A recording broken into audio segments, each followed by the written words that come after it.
outside this platform, but the fire is so delightful. And since we've no place to go, let it snow, let it snow, let it snow. It doesn't show signs of stopping, and I've got some home tomatoes. Lights are turned way down low. Let it snow, let it snow, let it snow. When we finally get good night, how I'll hate going out in the snow. But if you really hold me tight, all the way home I'll be home. Fire is slowly dying, and my dear, we're still goodbye. As long as you love me so, let it snow, let it snow, let it snow.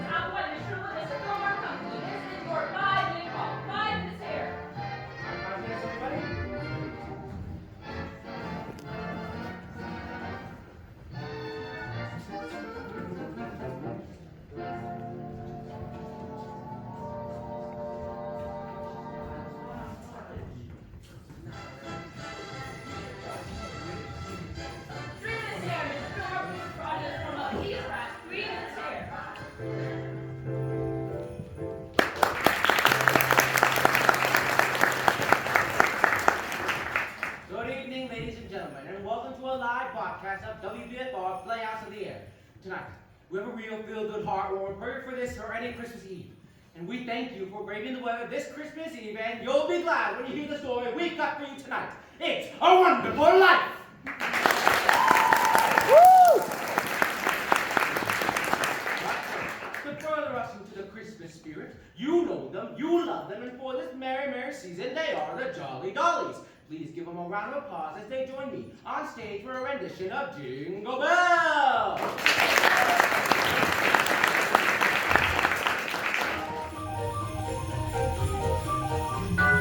Jingle bells, jingle all the way. Oh, what fun it is to ride in a one-horse open sleigh. Jingle bells, jingle all the way.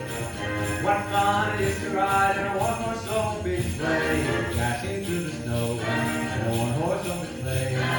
All the fields we go, laughing all the way. Bells on bobtail ring, making spirits bright. What fun it is to ride and sing a sleigh song tonight. Jingle bells, jingle all the way. Oh, what fun it is to ride in a one-horse open sleigh. Jingle bells, jingle all the way. Oh, what fun it is to ride in a one-horse open sleigh. Dashing through the snow in a one-horse open sleigh. All the fields we go, laughing all the way. Bells on bobtail ring, making spirits bright. Oh, what fun to ride and sing a sleighing song tonight. Jingle bells, jingle all the way. Oh, what fun it is to ride in a one-horse open sleigh. Jingle bells, jingle all the way. Oh, what fun it is to ride in a one-horse open sleigh.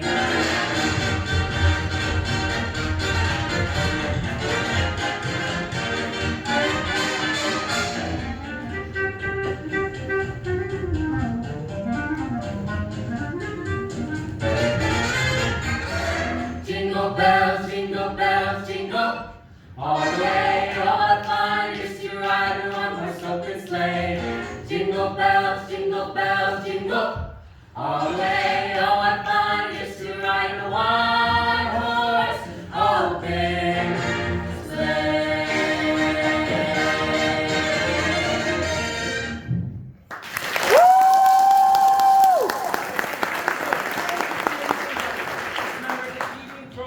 being broadcast live from coast to coast, and our actors, or our listeners, are counting on your reactions as part of their listening experience. So, don't be shy and feel free to applaud, laugh, swoon, and cry just as loudly as the spirit moves. Right, I'm getting the signal from our stage manager that we will be going live in less than 20 seconds. 22 minutes. Oh, which allows me just enough time to introduce you to the fine acting ensemble performing this evening's entertainment. You know him from Chick Carter, Cowboy Romance, and Boy Detective, playing George Bailey, the hero of tonight's story, Mr. Jake Lawrence.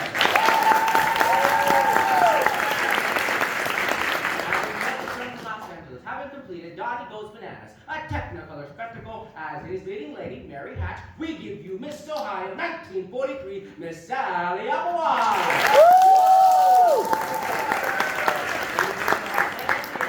Our next little lady in roles ranging from Mother Cabrini to Salome. And now, playing small town siren Violet Pick, here is Miss Lorna Sherwood.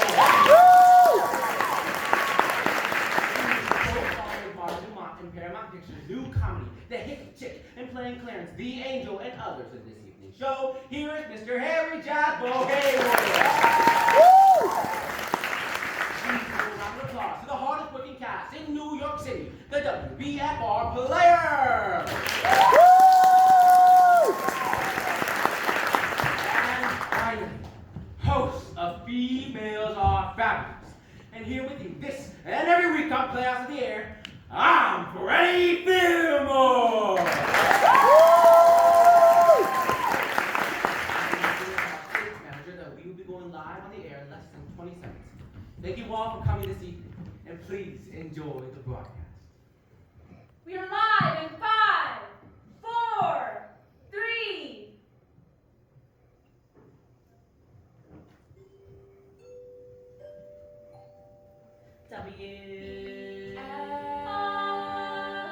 In New York City. This is WBFR Playhouse up there!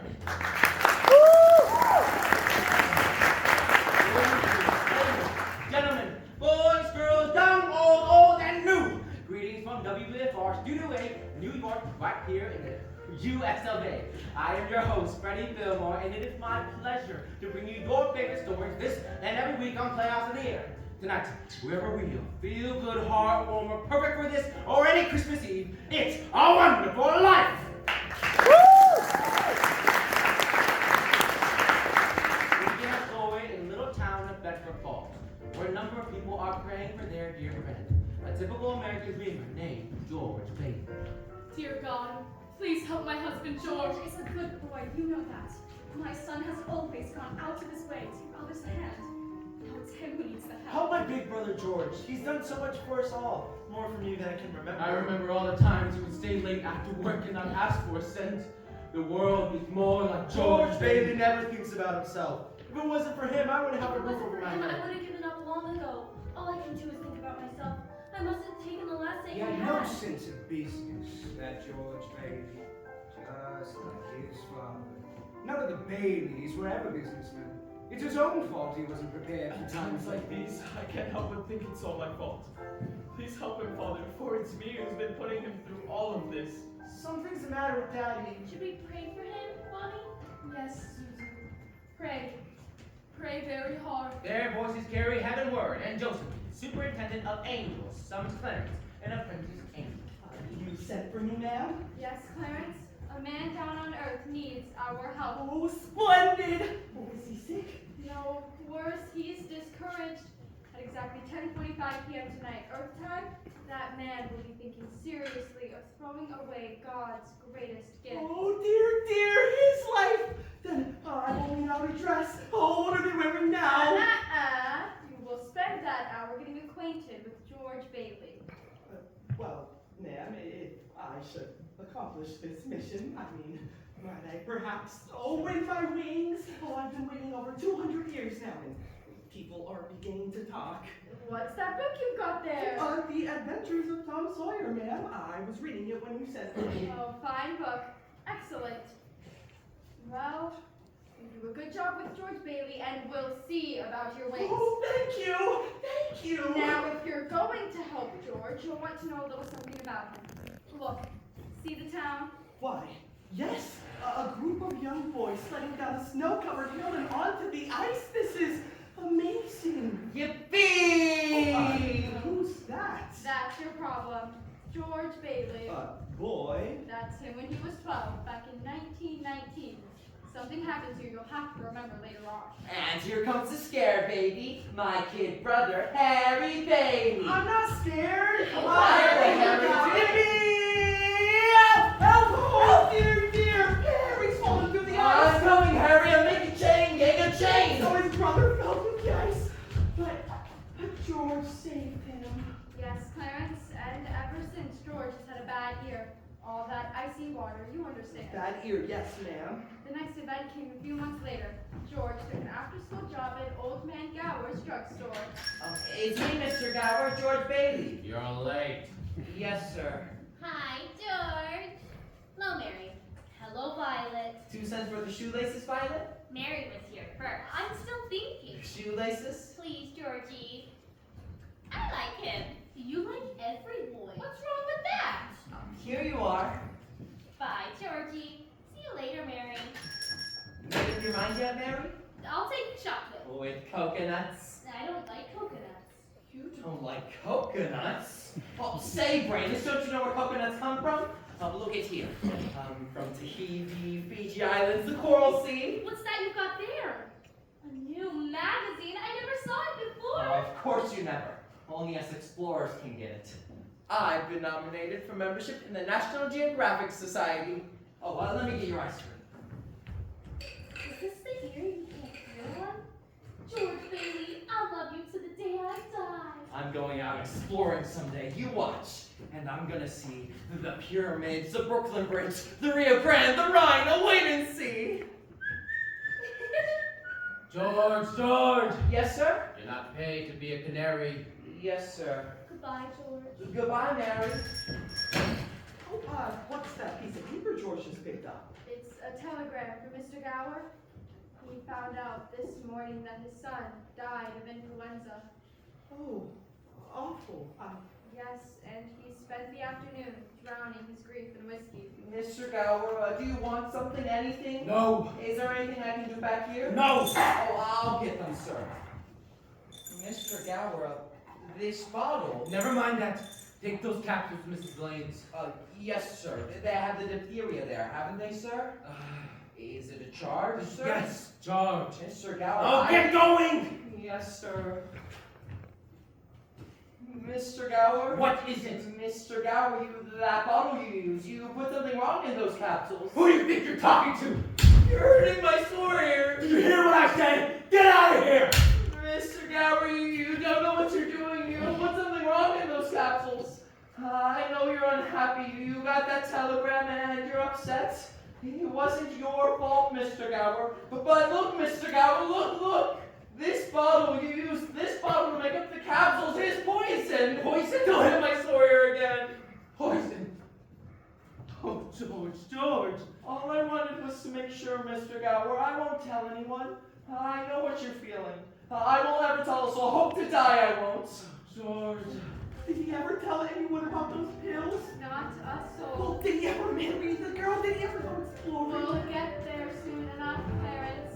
When George Bailey grew up, he wanted to go to college, but there just wasn't the money. So he worked 4 years in the Building and Loan Association. Building Loan Association. George's father worked in the building and loan business, along with George's uncle, Billy. George, what's the combination to the safe? We wrote it down so you wouldn't forget it. Oh, that's right. Where? Your wallet, Uncle Billy. Thanks. Lovable fellow, just forgetful, is all. Who's that? That's Henry F. Potter, the richest and meanest man in all the county. Peter, Potter's here. Mr. Bailey, Mr. Bailey, Mr. Bailey. There is nothing quite so loathsome as a family business. Now, Peter, you know what I'm here for. I'm on a very tight schedule. A family tour with Death 3. Okay, Mr. Potter, I just need a little more time. Just 30 short days. I'll dig up that 5,000 somehow. Have you put any real pressure on those people of yours to actually pay their mortgages? Times are hard. A lot of people are out of work. And foreclosed. I can't do that. These families have children. They're not my children. Well, they're somebody's children, Mr. Potter. Are you running a business or a charity board? Well, all right. Not with my money. Mr. Potter, what makes you such a hard-skulled character? You have no family, no children, you can't even begin to spend all the money you've got. Oh, so I suppose I should give it to miserable failures like you and that idiot brother of yours to spend it for. He's not a failure. You can't say that about my father. George. You're not. You're the biggest man in All town. right, son. Thank you. Talk about it tonight. Don't let him say that about you, Tonight. Pop. What kind of business are you running here? Good God, man.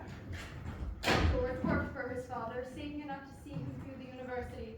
That summer, though, he was going to Europe. George got a job on a cattle boat and started to do a little traveling before college. Old man Gower surprised him with the gift of a great big suitcase. On his way home from the store, he met his friends, Ernie, the cab driver, and Bert, the cop. Hi, George. Hi, Bert. Hey, George. What's with the suitcase? I'm a rich tourist today. How about driving me home in style? Sure, Your Highness. Hop in the cab and put the carriage straight that's on my hat. Good afternoon, Mr. Daly. Looks like you're ready to get out of here. Hello, I did say you look good. But that's some dress you got on there. Oh, this old thing. Why, only wear it when I don't. See you later. Haha, which you will lie. Want to come along, Bert? We'll show you the town. No thanks. Think I'll go home and see what the wife's doing. Family man. George saved up the money for college. His bags were packed and he was all set to go. Boy, oh boy. It's hard to realize it's my last night in the Bailey boarding house. I'm sure going to miss you, George. Oh, I'm gonna miss you too, Pop. Say, what's the matter? You look tired. Oh, I had another tussle with old Harry Potter today. Oh.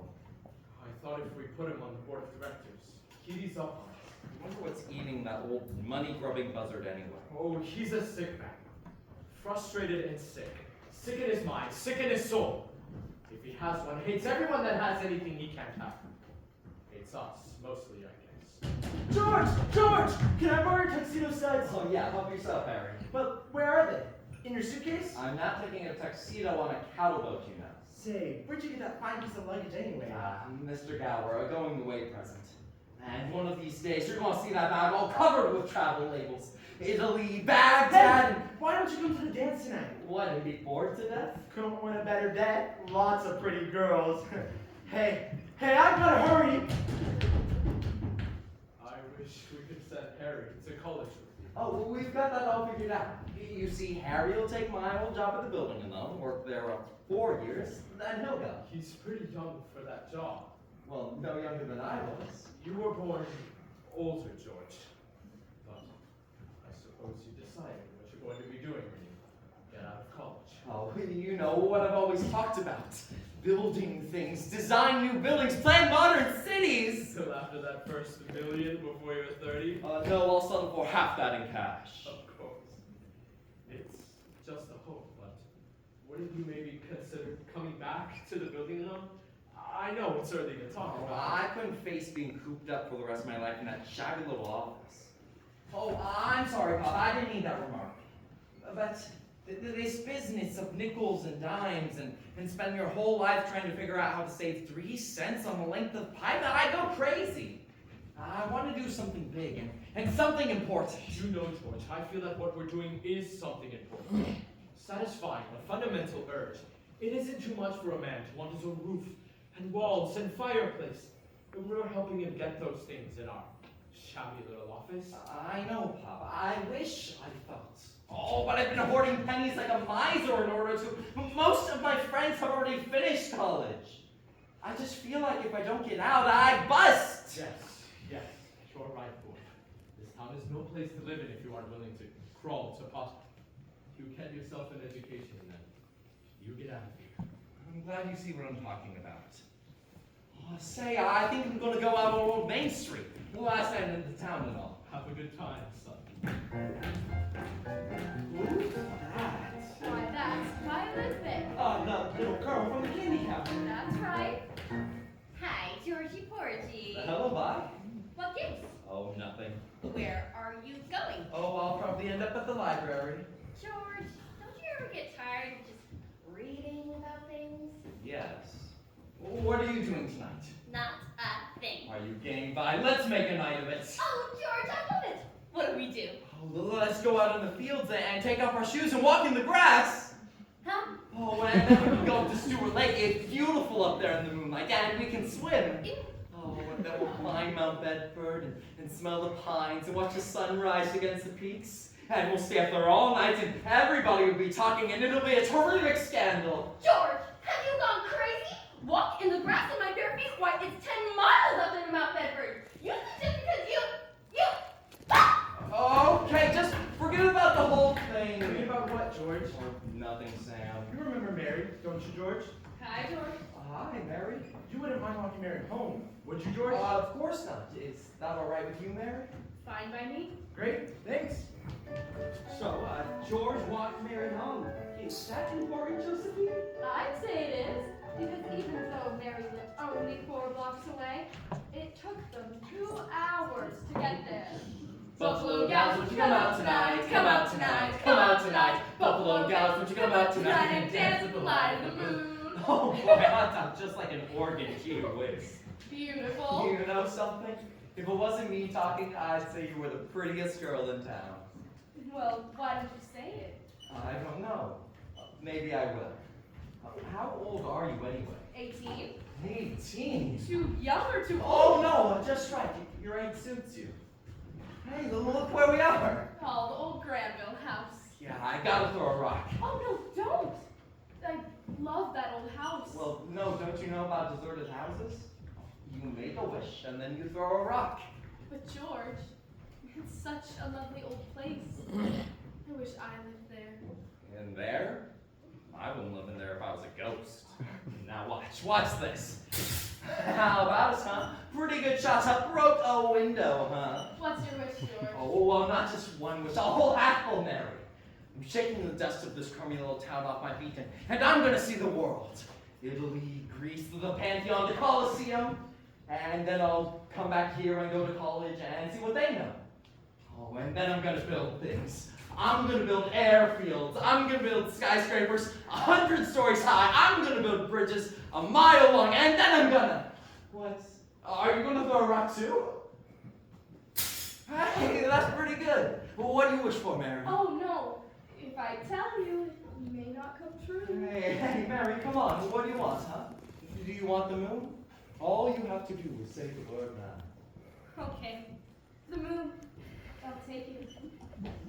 Then Then what? Well, throw a lasso around it and then pull it down. And then you could swallow it and it all dissolves, see? And the moon. And am I talking too much? Yes! Why don't you kiss her instead of chopping her to death? Hey, who's that? old man Collins on his front porch. You get wasted on the wrong people. Hey, hold on, mister. You come back out here and I'll show you some kissing and I'll put hair back on your head. And now you come back out here and you're gonna see what you did really. George! Uncle Billy? George, come quick. Your father's had a stroke. I'm sorry, Mary. I've got to go. George's father died that night, Clarence, so of course he couldn't go to Europe. But that fall, just as he was about to leave for college, the directors of the building and loan held a meeting. They were going to appoint a successor. We've got some income. I want the boy to know that George gave up his trip to Europe in order to help us straighten out things here these past few months. It was greatly appreciated, and I think that's all we need you here for, George. I know you are anxious to make a train. Yes, I have a taxi waiting downstairs. Mr. Chairman, I'd like to get to my real purpose.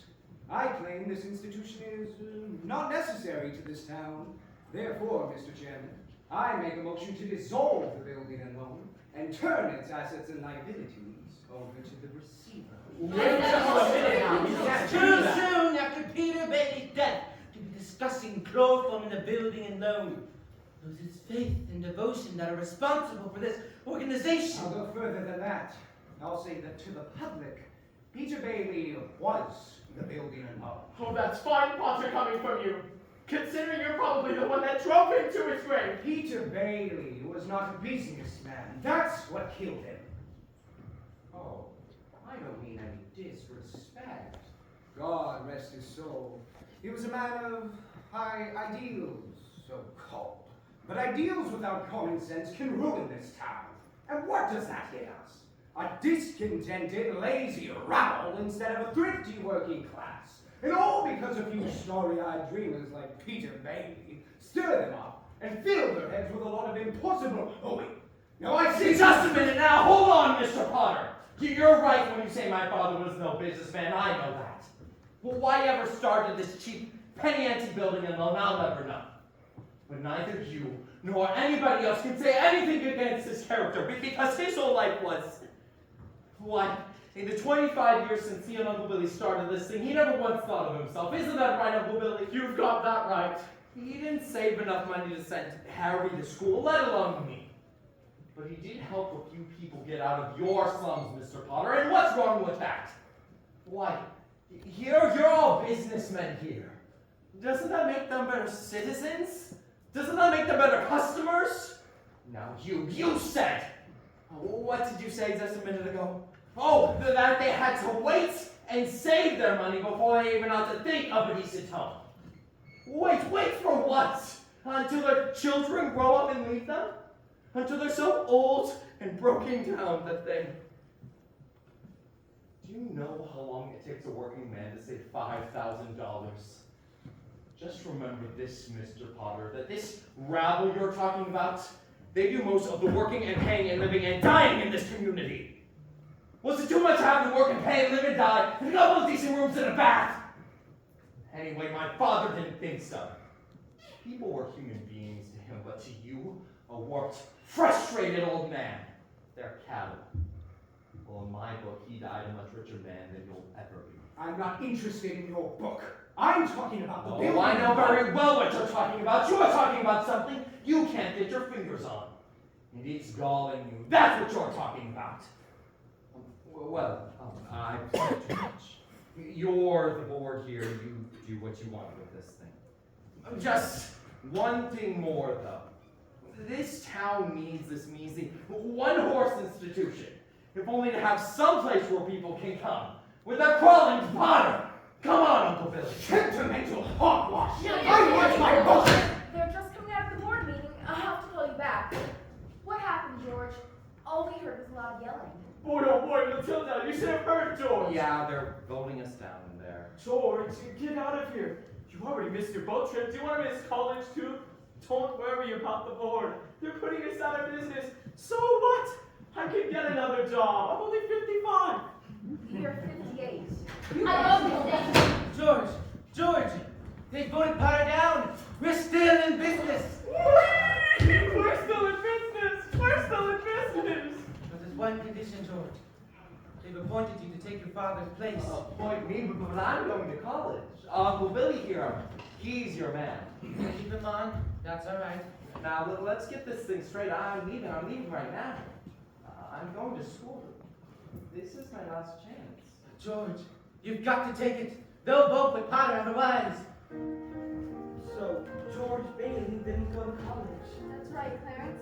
He gave his college money to his brother Harry, and Harry went instead. But what about that good-looking girl, Mary? Oh, George saw her now and then. Not very often, because Mary went away to school too. Anyway, George waited 4 years more for Harry to come back and take over the building alone. Then he could still see the world. He played to us in the oil fields of Venezuela. Oh, she blows! Say, Uncle Billy, you know what the three most wonderful sounds on earth are? Breakfast is served. Lunch is served. Dinner Oh, is no, anchor chains and plane motors and train whistles. Oh, here comes the professor now. Well, if it isn't George, Geographic Explorer Bailey. And Uncle Billy, you haven't changed a bit. Nobody ever changes around here. You know that. Boy, am I glad to see you. Say, where's Mother? Oh, she's at home cooking the fatted calf. Oh, come on, let's go. Wait! This is Ruth Dakin. Ruth Dakin Bailey, if you don't mind. Huh? Well, I wired you I had a surprise, and here she is. Meet the wife. Oh, what do you know? Wife. Well, how do you do? Oh, what am I doing? Congratulations! Congratulations! Harry, why didn't you tell somebody? Say, what's a pretty girl like you marrying this wedded brother of mine? Well, I'll tell you, it's purely mercenary. My father offered him the job. Oh, he gets you and the job? Harry's cup runneth over! Come on, Ruth. Let's start ahead and leave the bags for the fellas. All right. George, about the job, Ruth spoke out of turn. I never said I'd take it. You've been holding the bag here for 4 years, and I'm not going to let you down. It's all right, Harry. It's all right. And that night, the homecoming for Harry became his wedding party. Uncle Billy rights himself with the spirits. Oh boy, oh boy, oh boy! I feel so good! I've been spitting upon his eye. I think I will. What do you say? Maybe I should go home. If you just point me in the right direction. Right down there. That way, huh? Okay, old Billy and old pal. See you later. I'm all right. I'm all right. George! George! Yeah, I'm out here on the porch, Mother. Just thought I'd get some air. Well, how do you like the new sister-in-law? She's swell. Looks like she'll keep Harry on his toes. Yeah, keep him out of Bedford Falls anyway. George, did you hear that Mary Hatch is back from school? Yeah. Yeah. Nice girl, Mary. Uh-huh. Oh, stop grumbling. Give me one good reason you shouldn't call her Mary. Well, Sam Wainwright. Sam was crazy about her. Well, she's not crazy about him. Well, how do you know that? Did she discuss it with you? Besides, Sam's away in New York and you're here in Bedford Falls. And all's fair with love and war. Don't know about war. All right. Well, I think I'll go out and find the girl and do a little passionate necking. Oh, George! Bye, Mrs. Bailey. By the way, do you want any books at the library? The library? George, you go and see Mary. You here? Hi, George. Hello, Mary. I just happened to be passing by. Your mother just phoned and said you were on your way over to pay me a visit. My mother called you. Well, how did she know? Well, I didn't tell her that he was coming. I just went for a walk and happened to be passing by. What do you... Went for a walk. That's all. When did you get back? Tuesday. Would you like to come in? Well, all right, since I'm here. Say, where did you get that dress? Do you like it? It's all right. I thought you would have gone back to New York with Sam and Francie and the rest of them. Oh, I worked there a couple of vacations ago, but I don't know. I guess I just got homesick. Homesick for Bedford Falls? Yes, and my family and everything. Would you like to sit down? Well, all right, for a minute.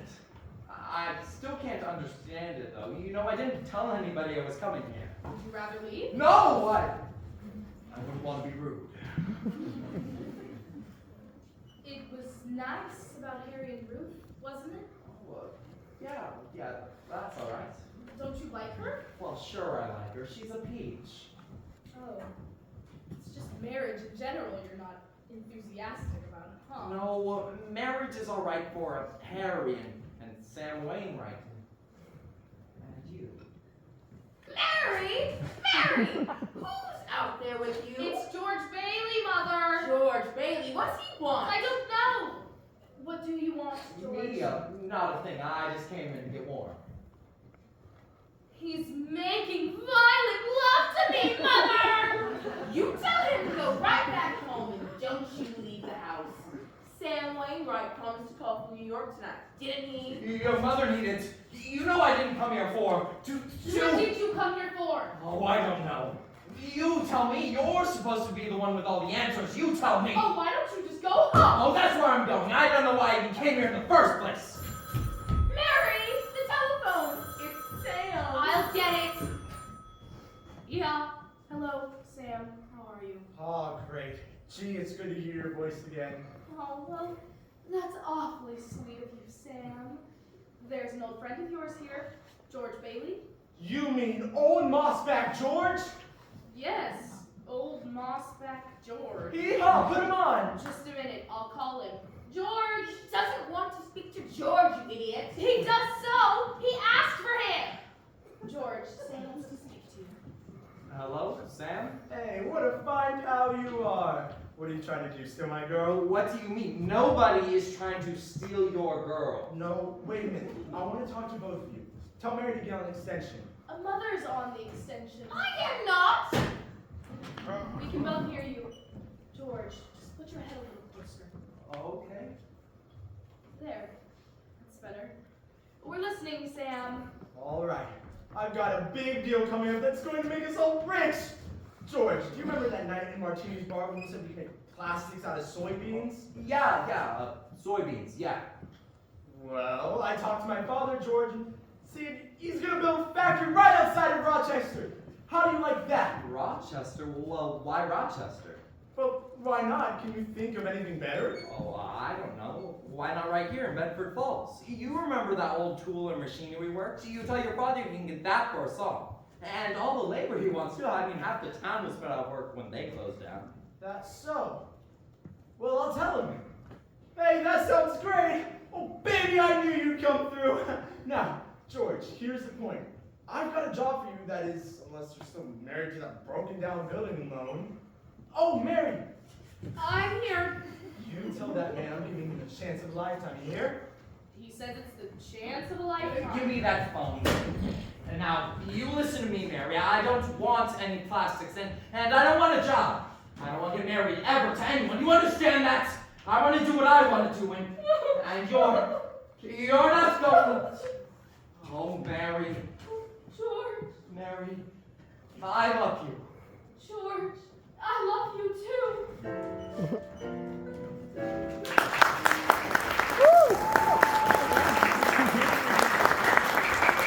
We'll be back with WBFR class and their presentation of It's a Wonderful Life. But first, gentlemen, does your hair resemble a dried out bird's nest full of dandruff flakes? Do you plaster your hair like some cheap geezer smelling to high heaven? You, what a stink! When gals get again at the tip top of your noggin, they go. Ew! Well, here's a friendly hint that may just help you out in the romance department. Starting tomorrow, why not try Bremel Hair Tonic? Yes, sirree, you'll be heading for success with Bremel groomed hair. A success with the gals and on the job. Bremel keeps your hair mighty attractive, always in place. Hurry, sex, appeal!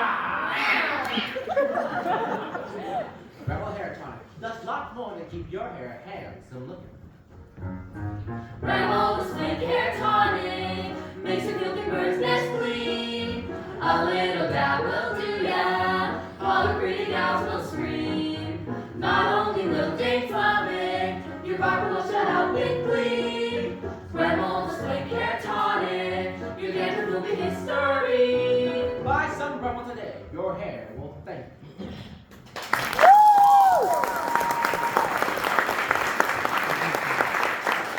Now, before we continue on with this evening's entertainment, this is the Jolly Dollies and our rendition of Here Comes Santa Claus!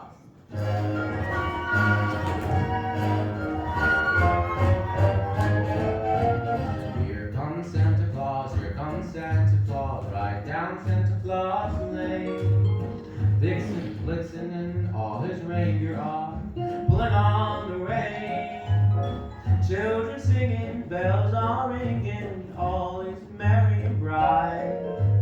Hang a stocking and say a prayer, 'cause Santa Claus comes tonight.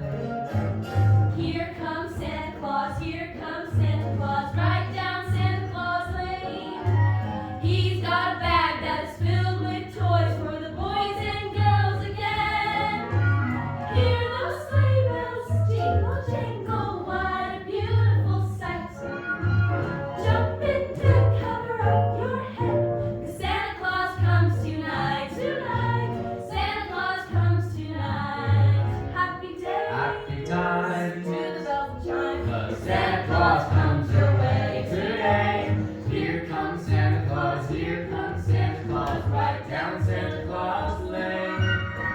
He doesn't care if you're rich or poor, for he just the same. Santa knows that we're God's children, that makes everything right. Fill your hearts with the Christmas cheer, 'Cause Santa Claus comes tonight, tonight. Santa Claus comes tonight. Stand up.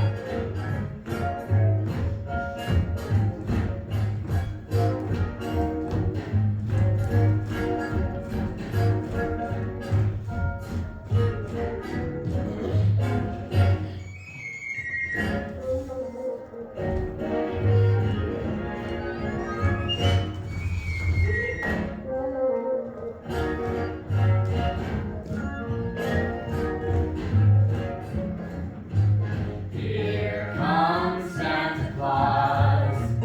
Here comes Santa Claus. Right down Santa Claus Lane.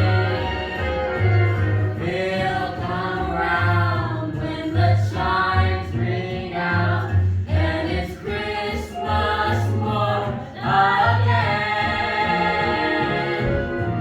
Peace on earth will come to all if we just follow the light. Let's give thanks to the Lord above, 'cause Santa Claus comes tonight. Happy days, Happy time. to the bells and chimes. Here comes Santa Claus.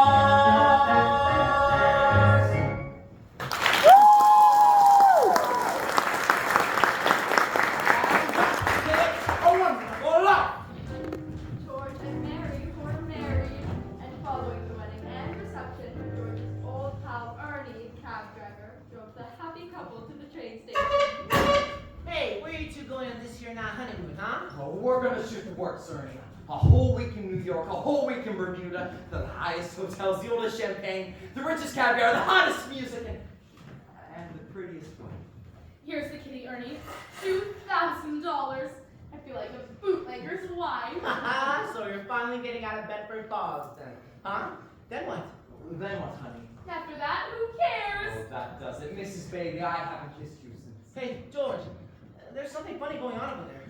Look over there at the bank. It looks like a run. Will you pull over there for a minute, Ernie? George, let's not stop. Please, let's go straight to the station. No, I better see what it is. I'll be right back. George, please! George! What's going on here? What's going on? Why are the doors locked? There's a crowd out front. This is a pickle, George.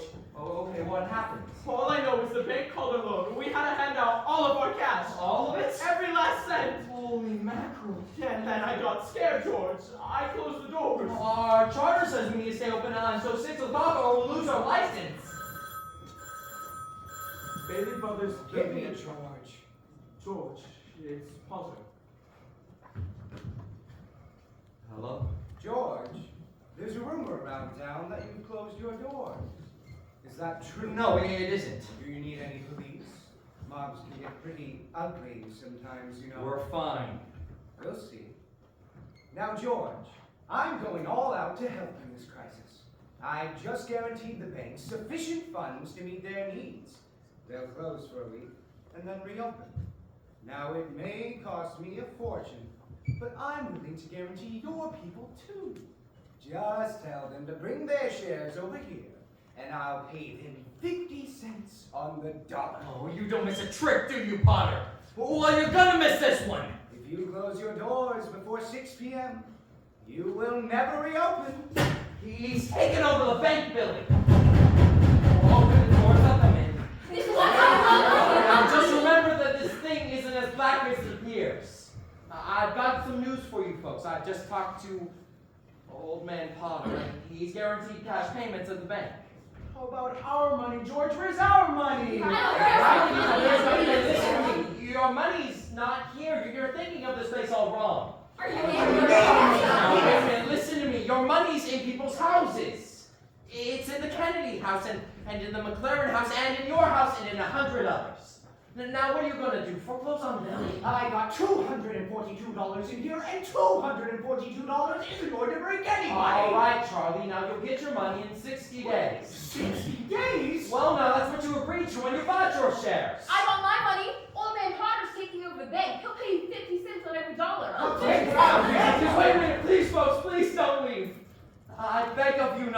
They say if Potter gets a hold of your shares, he'll be owning this building and loan. He's got the bank, he's got the bus line, he's got the department stores. And now he's after us. Because he wants to keep you living in his shacks, paying the kind of rent he decides to charge. Now, we can get through this all right, but we've got to stick together. We've got to have faith in each other. My husband's out of work. We need money. I've got doctor bills to I pay. can't feed my kids with faith. How much do you need? You've still got some money.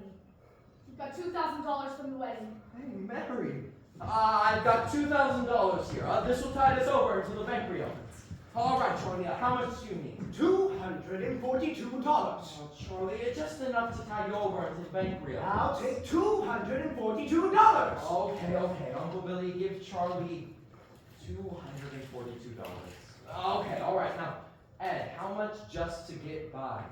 $20, I suppose. Now we're talking. Now, Mrs. Thompson, how about you? Oh, but it's your own money. Oh, George. never mind that. How much do you want, Mrs. Thompson? Could I have $17.50? Well, bless your heart, of course you can have it. Uncle Billy, give Mrs. Thompson $17.50. I'll pay it back when you can. I'll pay it back when you can. All right. Who's next? Look at the clock. Look. 5 seconds. 4 seconds. 3, 2, 1. 6 o'clock. We made it. Woo! Uncle Billy, lock those doors. Boy, we're still in business, and we've even got $2 left. Bailey Brothers building in.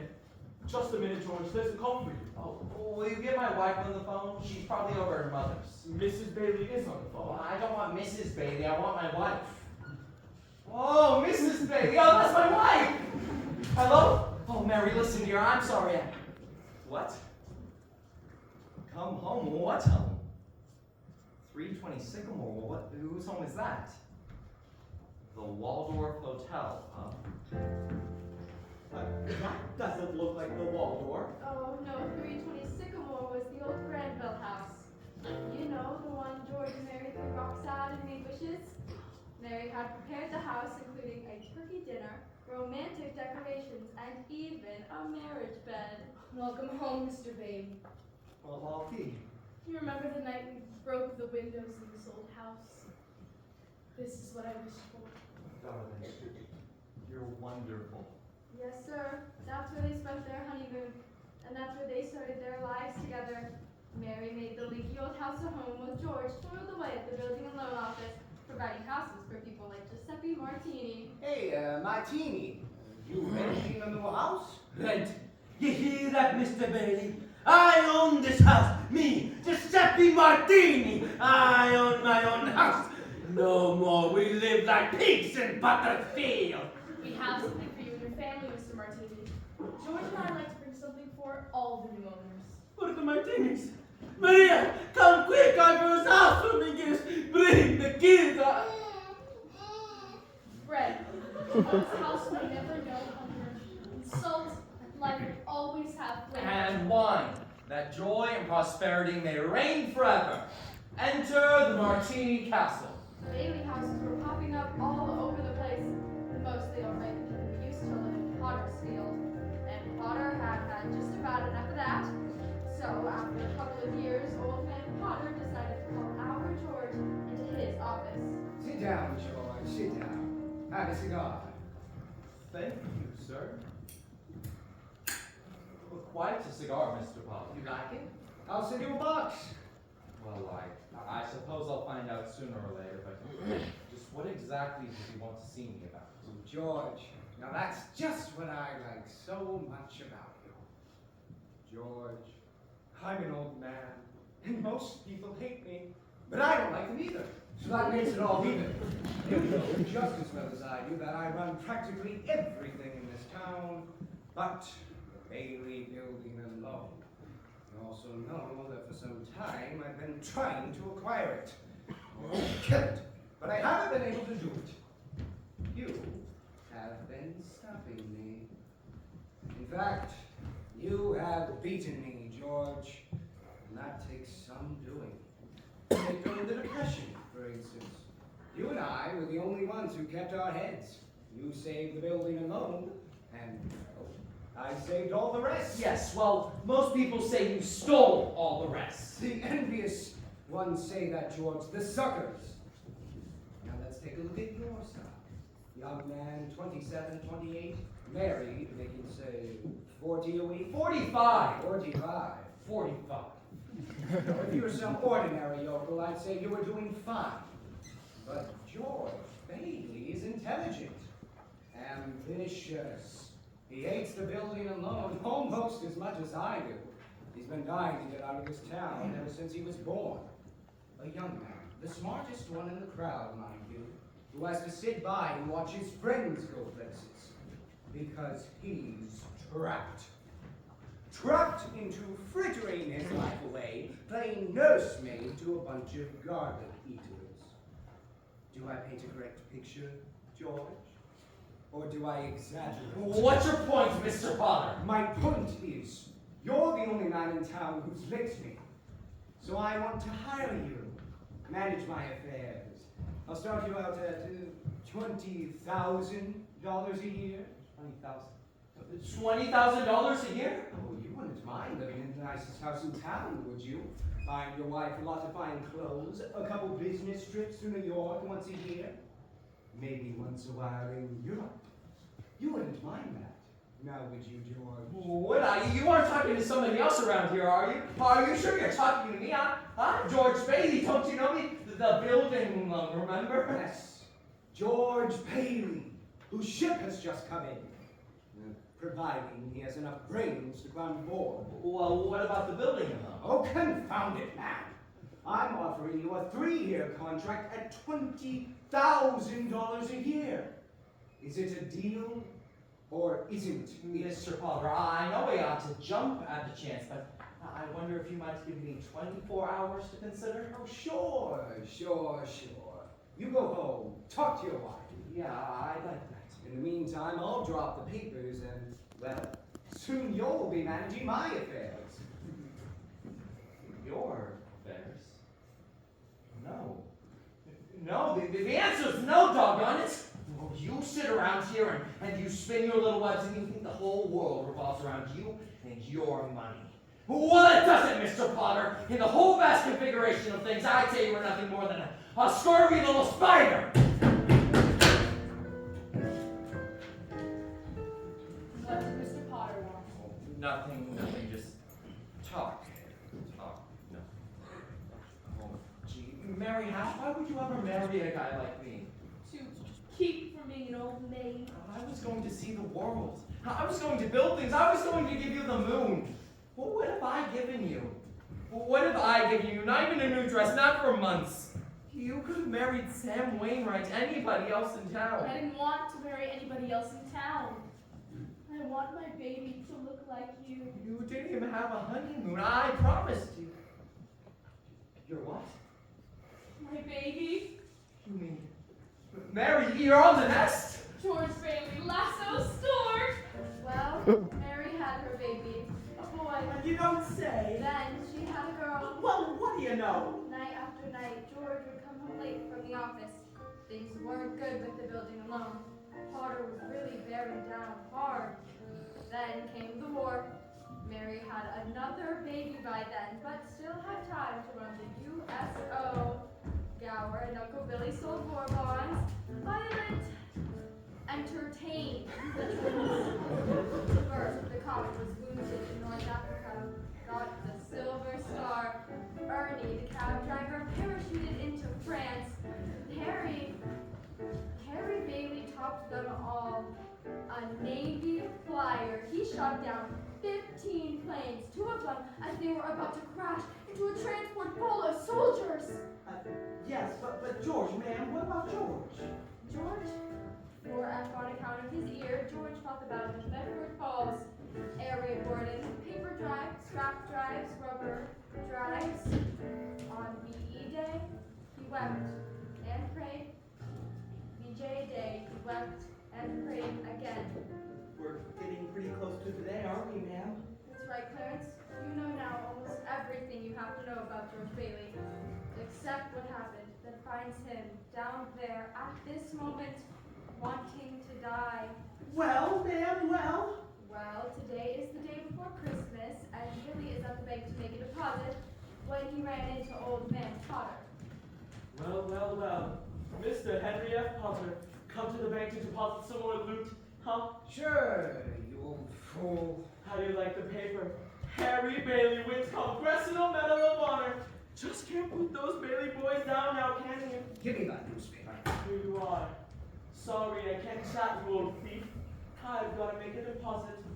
Hello, Mr. Bailey. Good morning, Helen. Here you are. Deposit slip and a very Merry Christmas to you. You too, Mr. Bailey. Say, you've forgotten something. What's that? You want to make a deposit? Well, certainly. Well, it's customary to bring the money with you.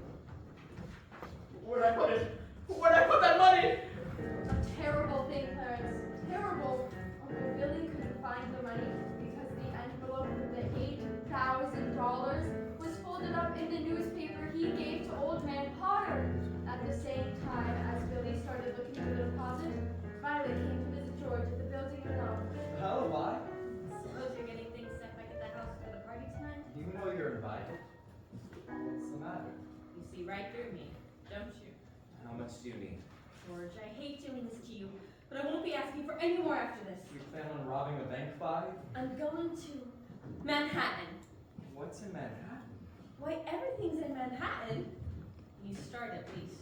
That's a big step, Vi. I mean, what's the matter with starting over right here in Bedford Falls? Well, I'll be. Never thought I'd be hearing that from you, George Bailey. I thought you hated this place. I did, but this town has a charm of its own. You should give tours, maybe. I'm just thinking of you, Violet. I mean, Manhattan's a big place to take on all on your own. I've made a decision. There's a midnight train tonight, and I plan to be on it. It takes a lot of character to leave your hometown and start all over again.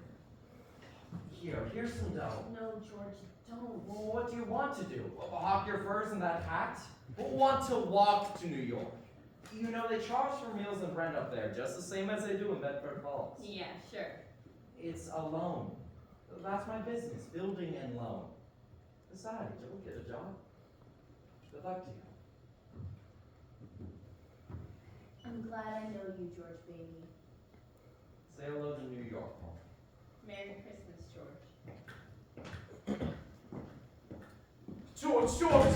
Billy, what's the matter? The bank examiner's coming today, and I need... Today? Yeah, we want to see accounts payable. What's the matter with you? The money!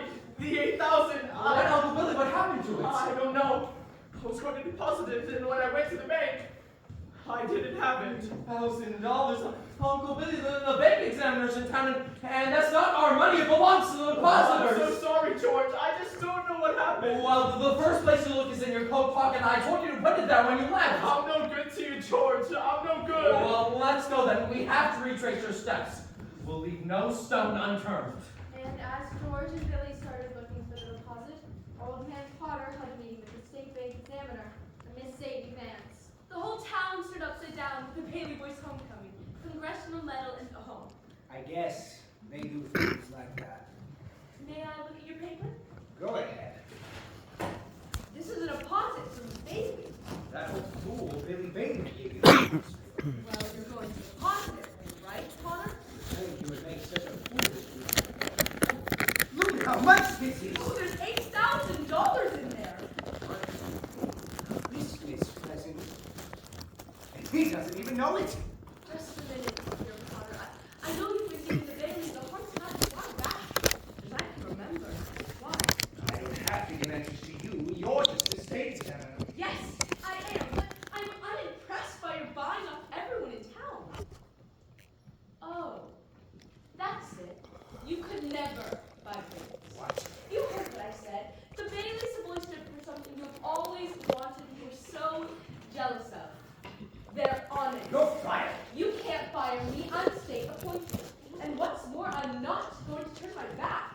This is stealing from the Baileys. Something like this would certainly cause them to move. Yes, and after 25 years, the father's giving you the back, and he gave the money to his own fault. And besides, there's not a court in the county that would find me guilty. But we all know why. How's your family, say? My family. Oh, I know how yours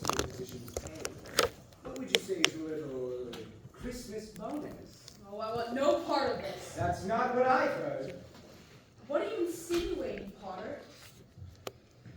I will not be turned down. What do you want me to do? I want you to pay the Baileys a surprise visit. You'll see the records, they'll be sure of the numbers. At last, the Baileys will be where they belong. Down for good. I know just what to do. And did you put the envelope in your pockets? Yeah, maybe. Uncle Billy, we've got to find that money! I'm no good to you, George. I'm no good. Do you have any secret hiding places here in the house? I've looked through every room. Even the ones I loved ever since I lost your Aunt Laura. Oh, listen to me, I think! can't think anymore, George. It hurts. Where's that money, you silly, stupid old fool? Do you realize what this means? It means bankruptcy and scandal in prison. One of us is going to jail. Well, it's not going to be me. Hello, darling.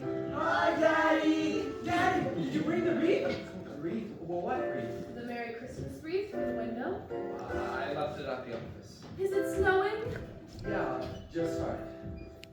Where's your coat and hat? Left them at the office. What's the matter? Nothing's the matter. Everything's all right. Isn't it wonderful about Harry, George? We're famous! I bet I had 50 calls today about the parade. Oh, the banquet, your mother's so excited. Why does she keep playing that? I have to practice for the party tonight, Daddy. Mommy says we can stay up till midnight to sing Christmas carols. Can you sing, Daddy? Better hurry up and shave, George. The families will be here soon. Families? I don't want the families here. Excuse me. You have a hectic day? Yeah, just another big red letter day for the babies. Daddy, the Browns next door got a new car. You should see it. Well, what's the matter with our car? Isn't it good enough for you? Yes, Daddy. Excuse me. Excuse you for what? I left. Alright, darling. Excuse me. Now, go upstairs and see what little Zuzu wants. Well, what's the matter with Suzu?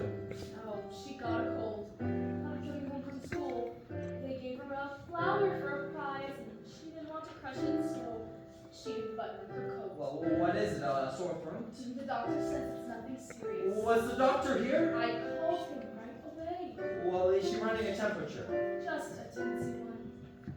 It's a Stratfield house. I don't know why we don't all have pneumonia. The Stratfield barn might as well be living in a refrigerator. Well, why do we have to live around here anyway and stay in this measly, crummy little town? George, what's wrong? Wrong. Everything's wrong. You call this a happy family? Why do we have to have all these kids? Daddy, how do you spell frankincense? I don't know. Ask your mother. Where are you going? To see Zuzu.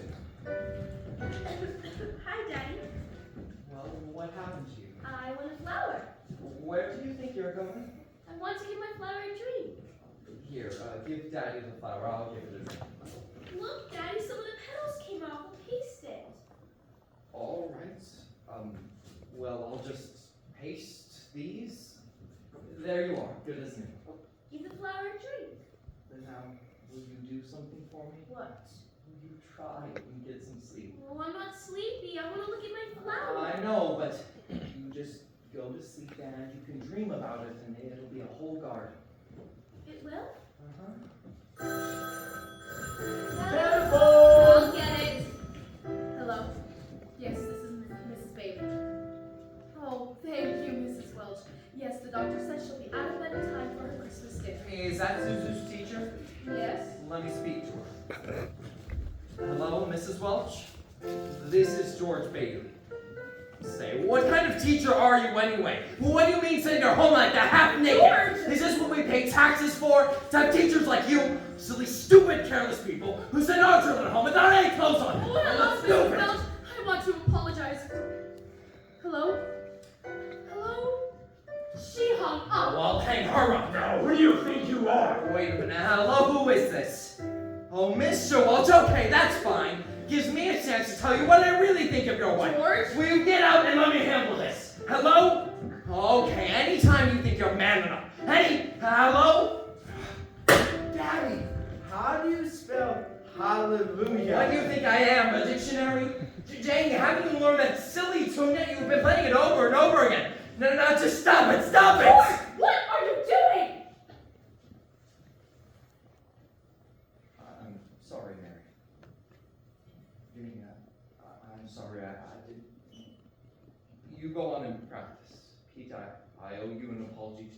I'm sorry, what did you want to know? Nothing, Dad. Well, what's the matter with everybody? Go on, Jane. I told you to play. Now go on, play! George, why must you torture the children? Why do Mary! Where's Daddy going? Bedford 247, please. Is Daddy in trouble? Yes. Pray for him? Yes, Jamie. Pray. Pray very hard. You too? You too, Tommy. Hello, Uncle Billy.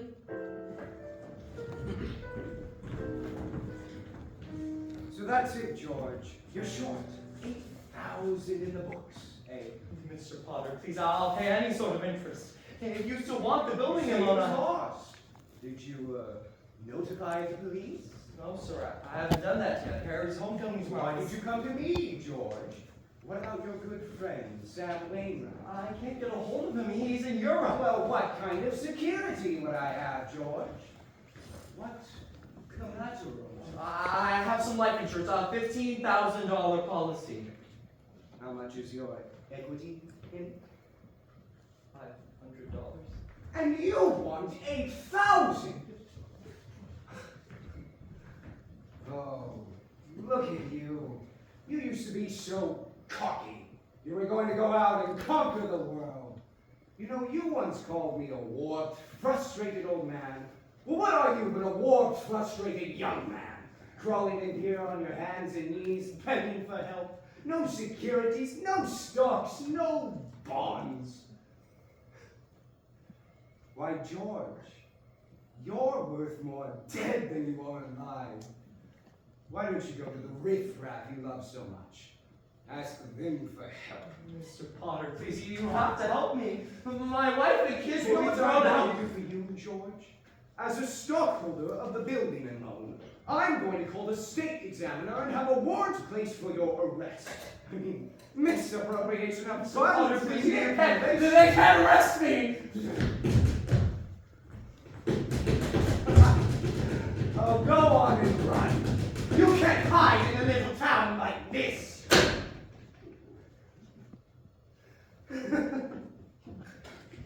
Oh, Merry Christmas, George.